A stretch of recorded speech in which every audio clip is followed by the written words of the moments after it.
दुनिया में हर इंसान की अपनी एक पहचान है।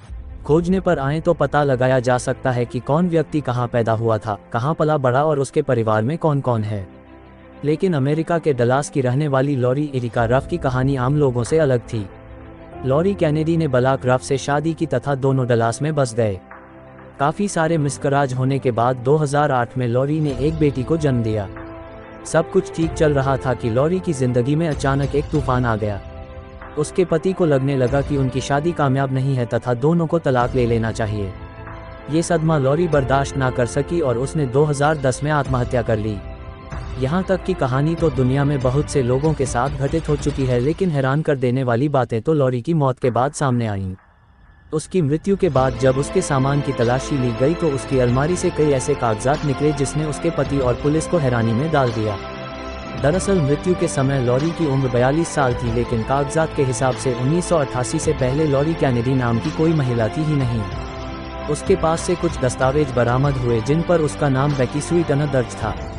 बात यहीं खत्म नहीं होती। लोग हैरान तो तब रह गए जब रिकॉर्ड से पता चला कि उन दस्तावेजों पर जिस बेकी की जानकारी दर्ज थी वो एक 2 साल की बच्ची थी जो 1971 में घर में लगी आग में जलकर मर चुकी थी। अगर बेकी मर चुकी थी फिर लॉरी कौन थी, कहां से आई थी? इन सवालों का जवाब किसी के पास नहीं था। 2016 तक लॉरी पुलिस की फाइलों में एक रहस्यमयी केस बनकर पड़ी रही, लेकिन इसी साल लॉरी के रहस्य से पर्दा उठ गया। लॉरी के केस की तहकीकात कर रहे सोशल सिक्योरिटी एडमिनिस्ट्रेशन के इन्वेस्टिगेटर जॉय वेलिंग को 2015 में एक फ़ोन आया। ये फ़ोन न्यूक्लियर फिजिसिस्ट तथा फोरेंसिक जैनोलॉजिस्ट कॉलिन फिट्जपैट्रिक का था। दरअसल 2013 के बाद जब लॉरी की कहानी अखबारों में छपने लगी तब से कॉलिन ऑनलाइन ही इस केस की छानबीन में जुटे हुए थे। कॉलिन ने जॉय को बताया कि उन्होंने लॉरी के डीएनए से उसकी फैमिली हिस्ट्री निकाल ली है, जो फिलाडेल्फिया में रहती है। कॉलिन की बात पर भरोसा कर जॉय जब उनके बताए हुए पते पर पूछताछ करने पहुंचे तो उन्होंने उस परिवार के लोगों को लॉरी का ड्राइविंग लाइसेंस दिखाया जिस पर उसकी फोटो थी।